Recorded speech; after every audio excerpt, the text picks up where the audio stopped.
Hello everybody, my name is Charles Martel.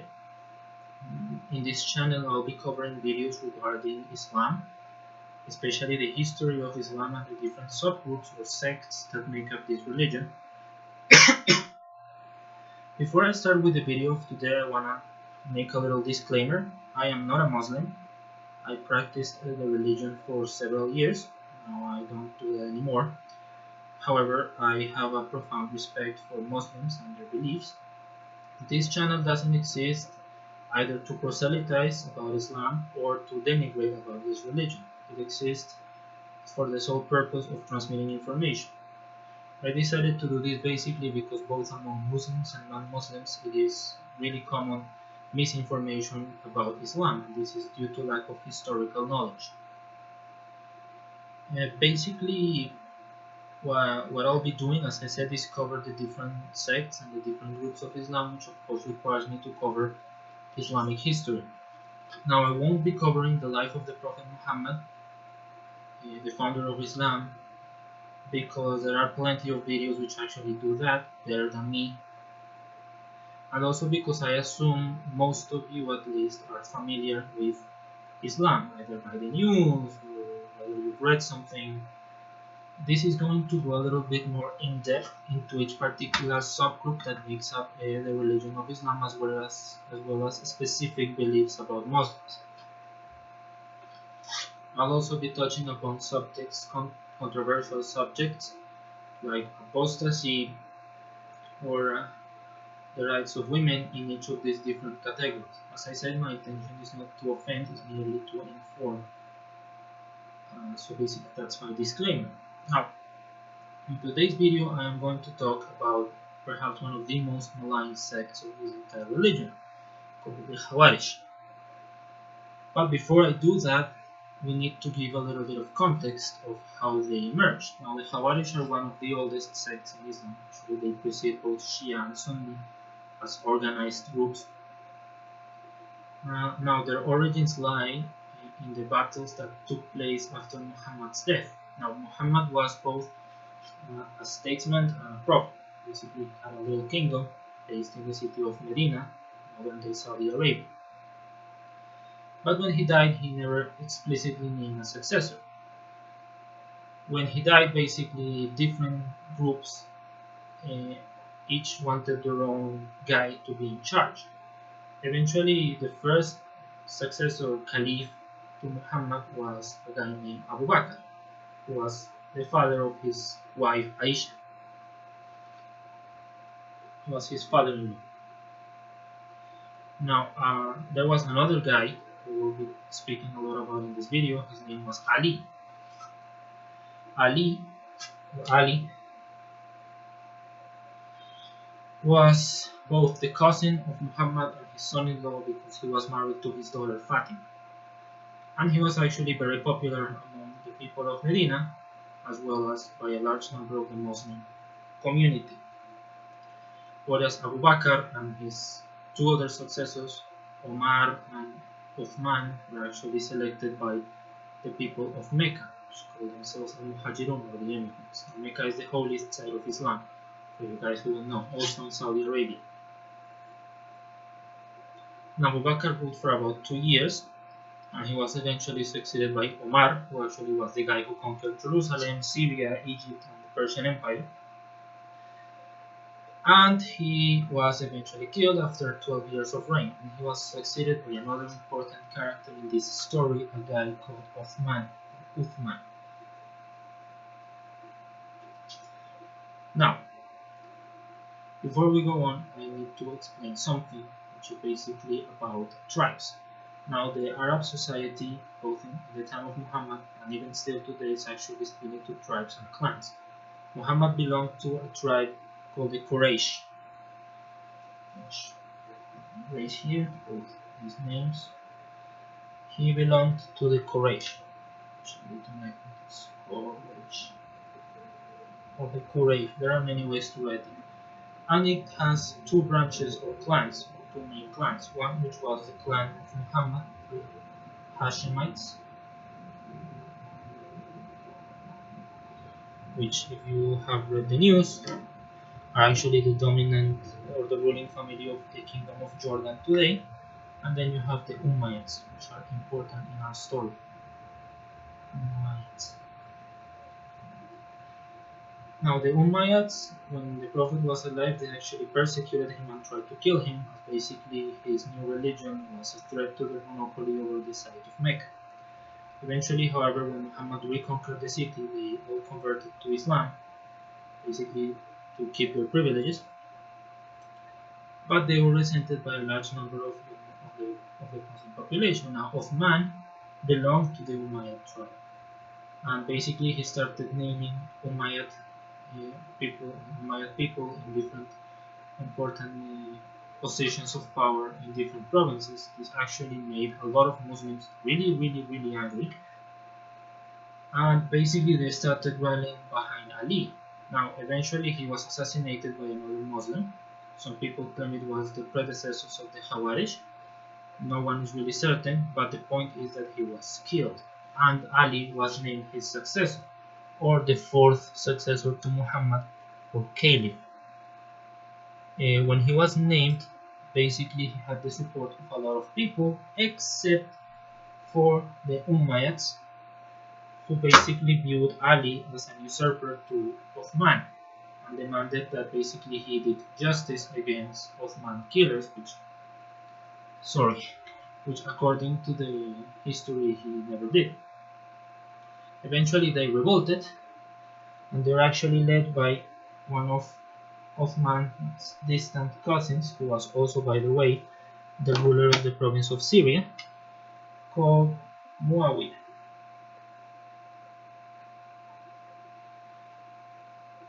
And he fought against Ali in the Battle of Siffin.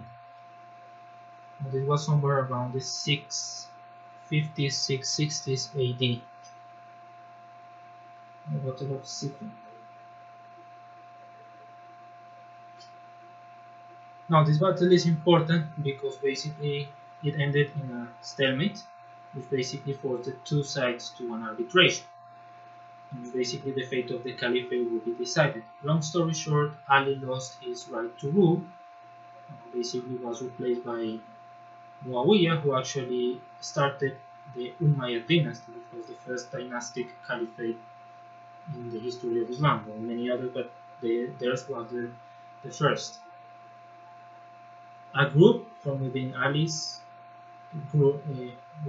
camp would later be known as the Khawarij, and by this time were known as al-Muhakkima, or those who adhere to the law. Now, a little disclaimer: the law I'm referring here is not the Sharia we know, because the Sharia we know, or you might have heard of, actually was compiled around the 9th century AD, so it's some 200 years after the death of Muhammad. Now, by the law of the Hikmah, I mean the Quran. So technically they adhere to the commandments of the Quran. However, a little disclaimer here, actually the Quran says something about when two different Muslims groups fight, which I'm going to read. This is found in the Surah or chapter 49 verse 9, and it reads, "And in the case of two sections of the believers fighting each other, then make a righteous reconciliation between them. Then in the case one of them is inequitable to the other, then fight the ones that is inequitable until it concedes to the command of God. So in case it concedes, then make a reconciliation between both with justice and be equitable. Surely God loves the equitable." Now basically what this means is that basically the agreement that Ali and Muawiyah reached was technically within the Quranic parameters. However, and this is important among the tenets of the Khawarij, there is a principle called takfir, which is written like this. Now the translation of takfir means make someone kufr, or infidel. It relates to the word kufar, or kafir, which actually is translated commonly as infidel or non-believer. Actually, I'll talk about this a little later. But the point is that when you make takfir upon someone, you're excommunicating him or her. Now for the al-Muhakkima, the Khawarij, the Umayyads were non-believers. And when Ali negotiated with them, he also became a non-believer by committing a great sin. So basically the principle of takfir became ingrained as part of the Khawarij mentality. Now, basically what they did is that they emigrated or they left. This is where the word Khawarij comes from. It actually comes from the Arabic word kharaja, which means to leave. They leave or they left, or they emigrated from the territories of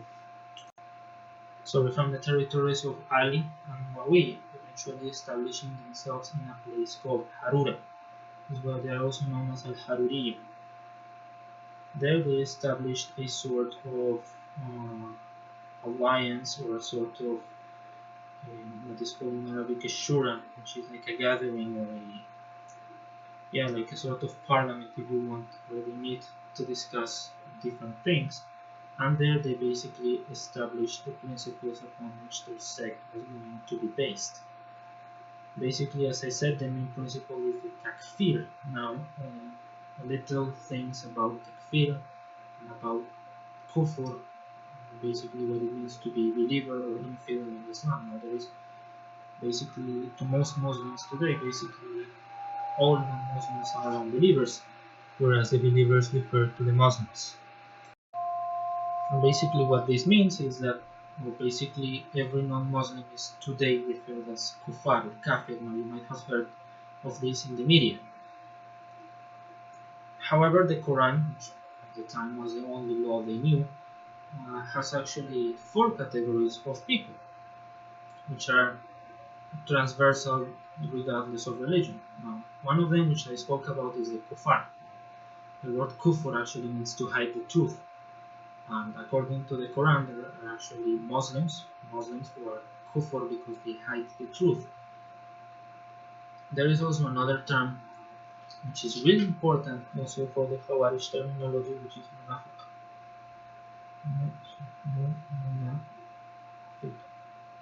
This translates as hypocrites. Basically, the Quran says that the hypocrites are worse than the kuffar. Now, the munafiq refers to someone who claims to be Muslim, but it's not.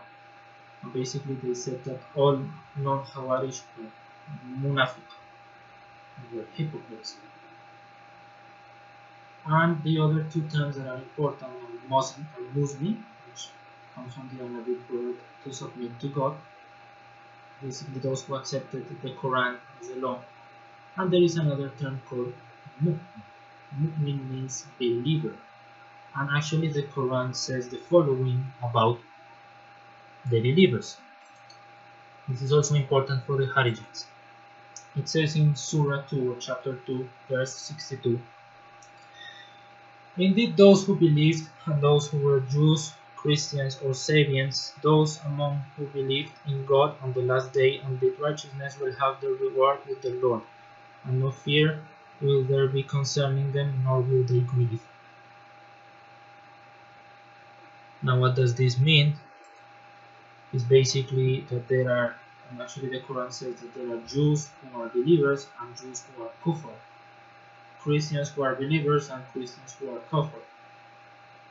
And basically this means that the community of believers, or mu'minin in Arabic, I wrote this word so that you guys know it. The singular is mu'min, it's written something like this, and the plural is mu'minin.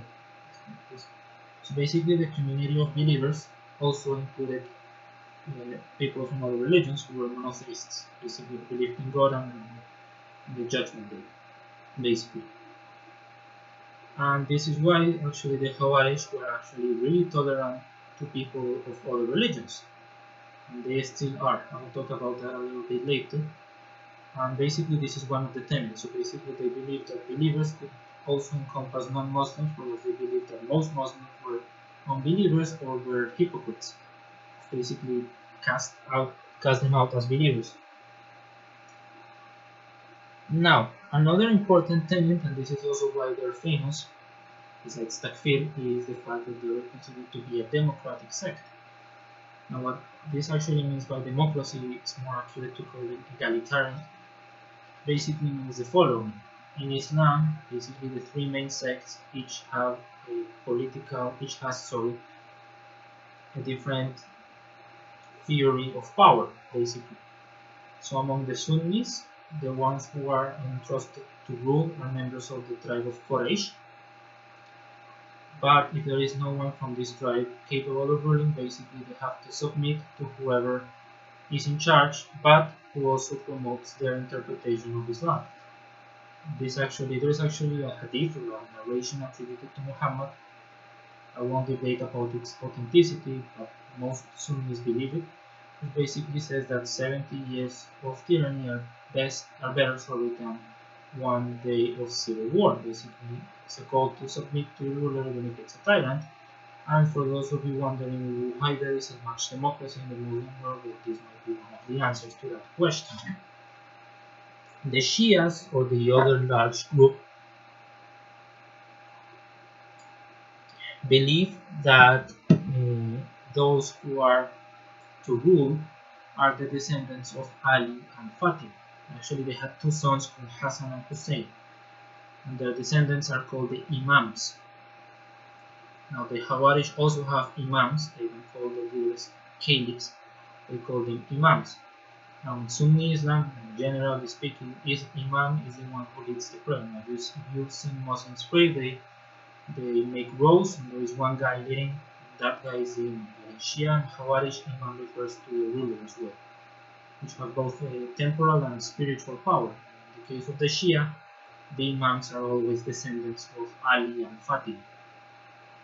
But in the Khawarij, the Imam should always be the best Muslim, even if that person happens to be a black slave or a woman.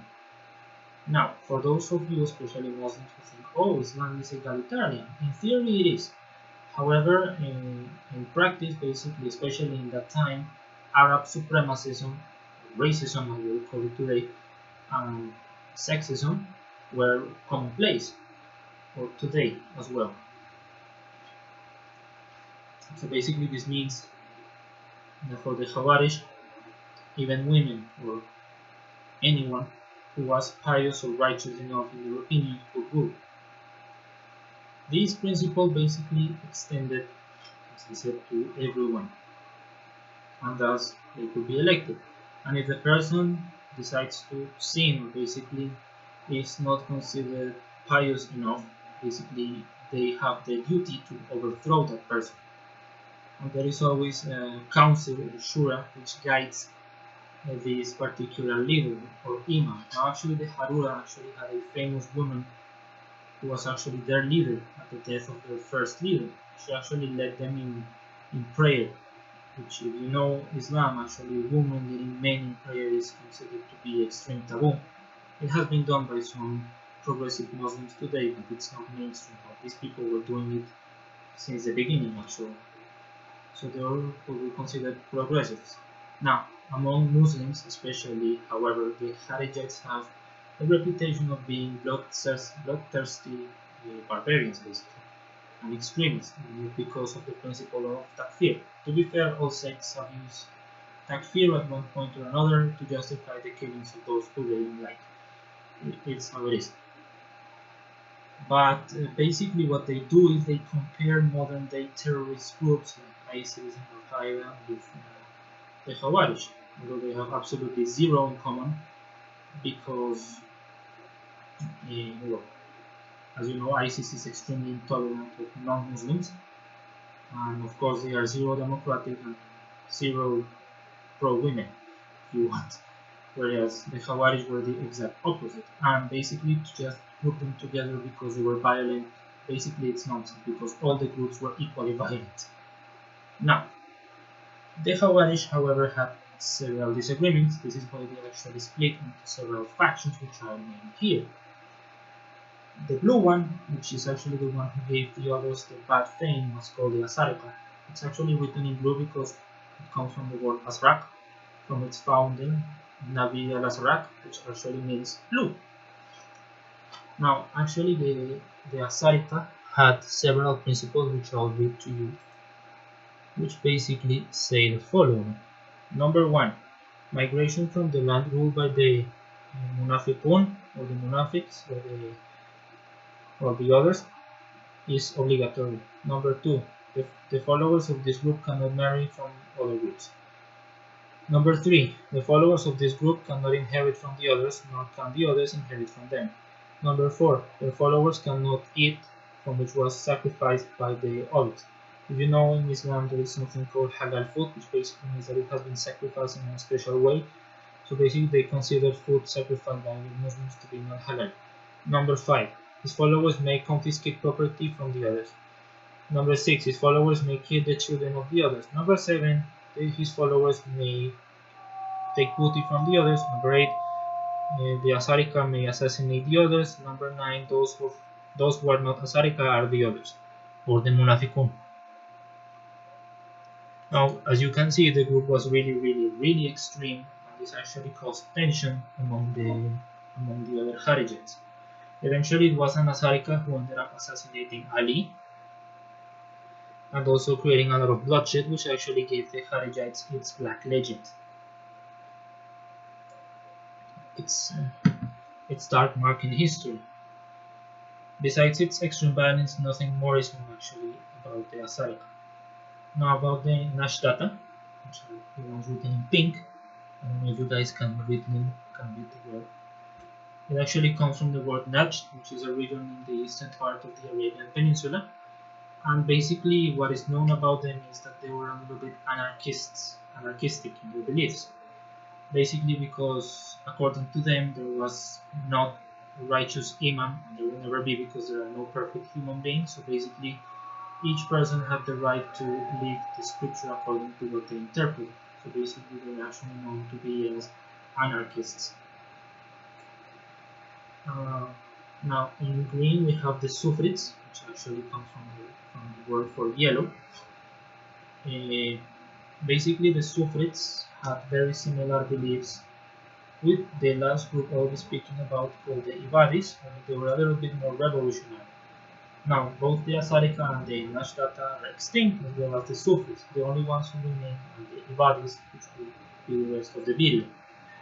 Now basically the Ibadis rejected the extreme doctrines of the Asarika, and basically they also added a new doctrine relating in this case to the idea of kufr, or unbelief.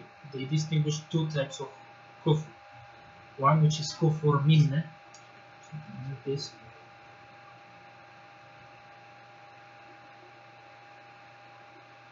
which basically means that unbelief because the person is ungrateful to God, and basically it means that the sinners are unbelievers not because they don't believe in God, but because they sort of offend God through their sins. And there is the other one which is called kufur ash-shirk, or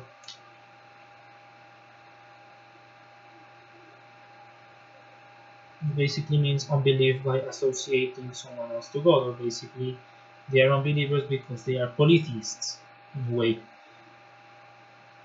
which is the shirk. This word means polytheism and is the worst sin in Islam. Basically, there is nothing worse than that for the Muslims. Basically, they believed also that other Muslims who were from other sects should be treated not as enemies to be killed, but basically that they should be just left alone. You could actually marry them, you could eat their food, you could live with them in peace, you could even pray behind them, but the only thing you couldn't do is accept a tyrannical or unjust ruler, which basically means accepting non-Ibadi rule. Now, both Sufri and Ibadis were actually really popular, especially among non-Arab converts, especially in the regions of what today is North Africa, Morocco, Algeria, Tunisia, and Libya. These regions were inhabited by, or are still inhabited by an ethnic group called the Berbers, or the Amazigh.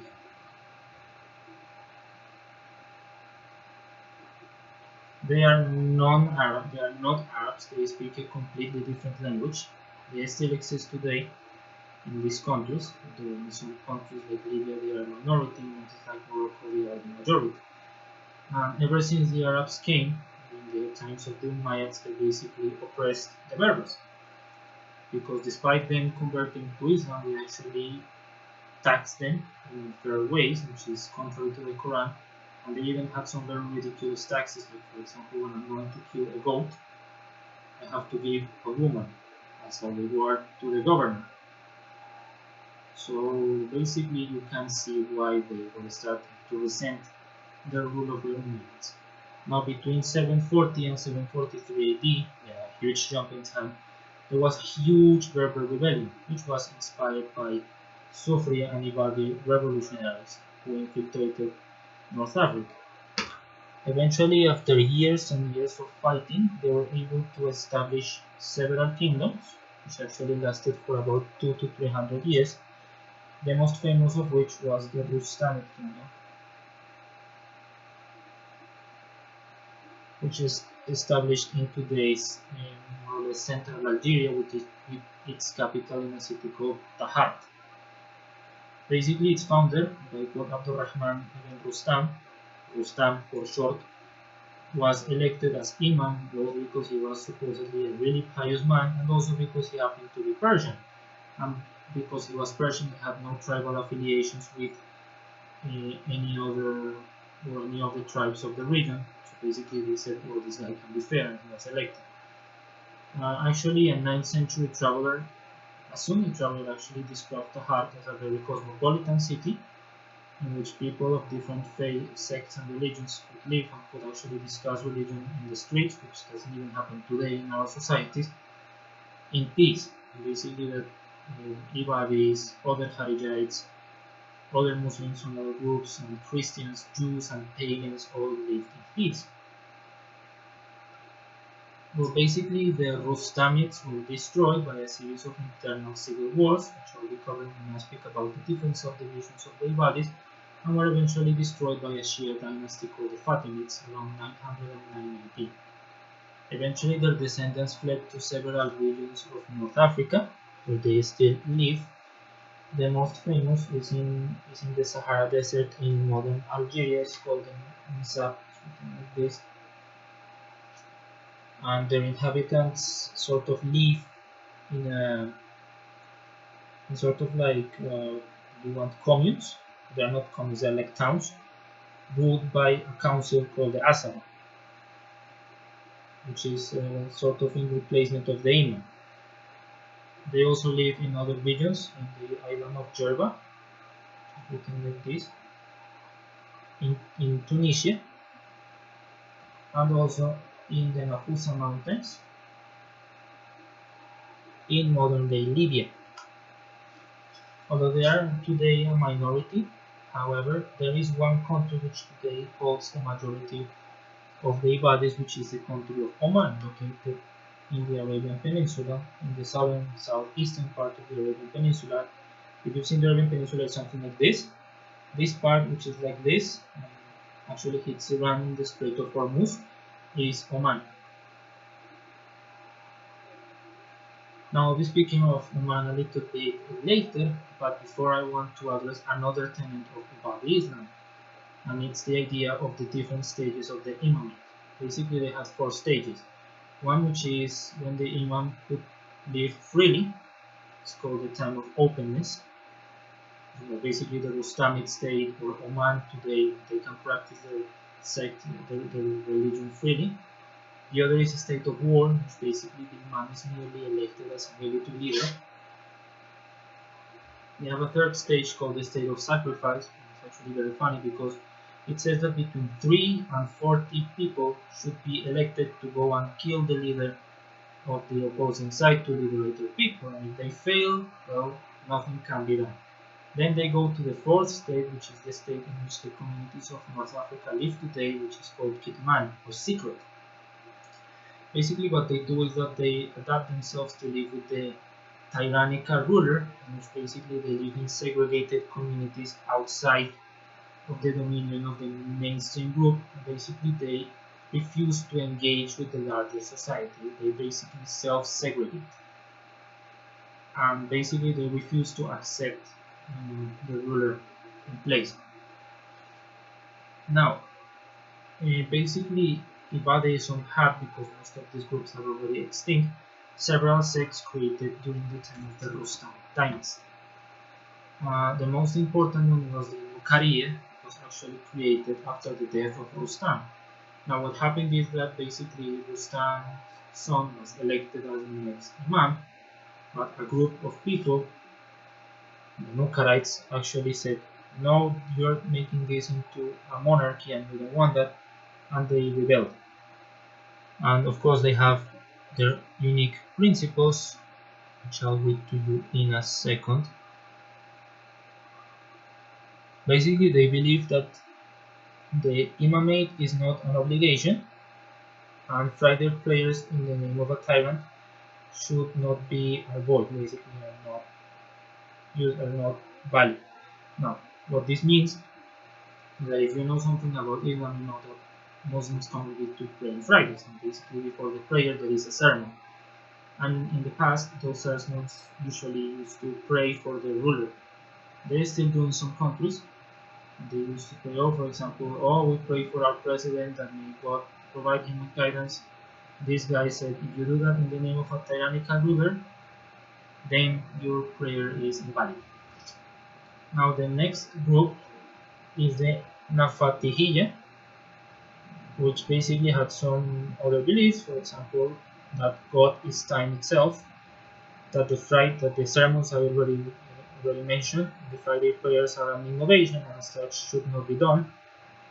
And basically they have other beliefs, those are like the most important. The Al-Husayniyya, which are here, basically believe that those who deny the existence of God are not idolaters, are not shirk, are not kufr. Well, basically they have other beliefs. For example, so not knowing what something is permissible is prescribed in the law does not absolve the offender from the punishment, which is really extreme in my opinion.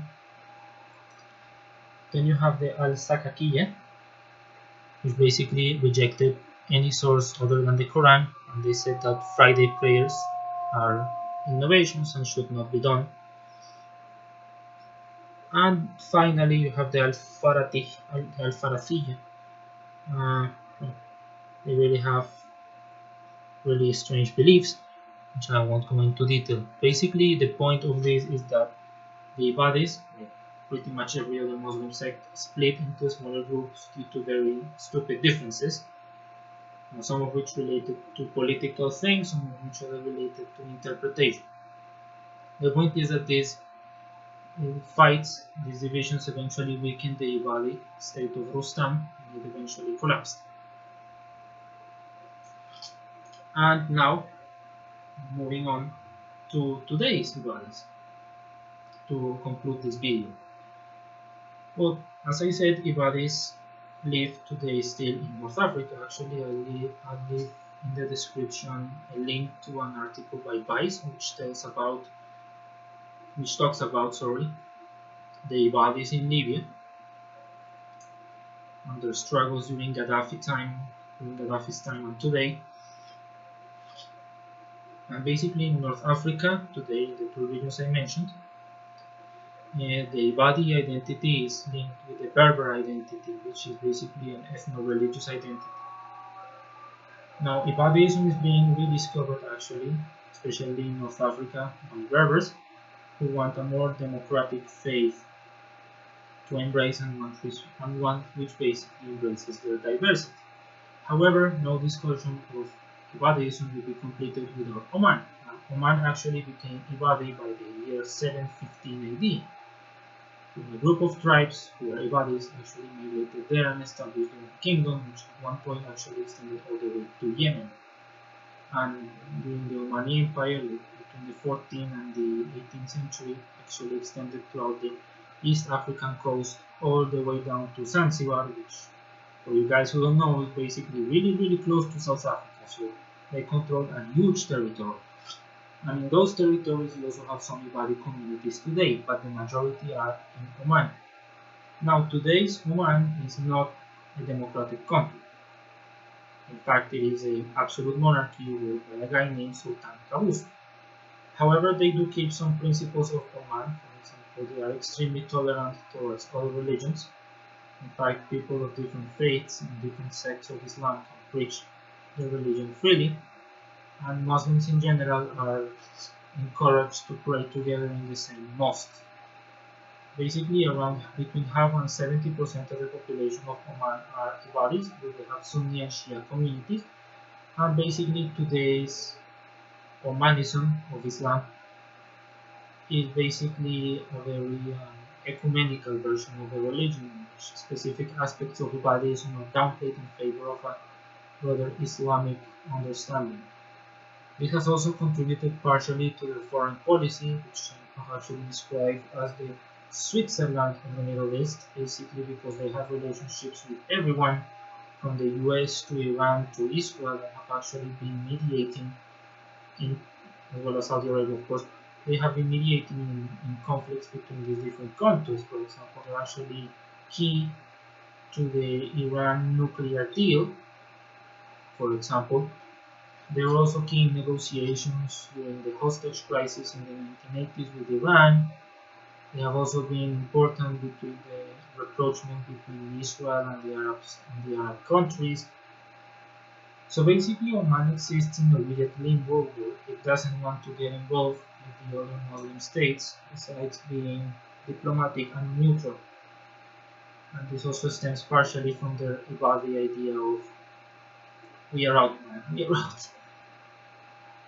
And another interesting thing is that Oman has basically been one of the few, if I guess not the only Muslim country on earth that hasn't had a terrorist attack since 1975, which was actually committed by communists, and basically it has been the only Muslim state on planet Earth that has had none of its citizens go to fight for ISIS.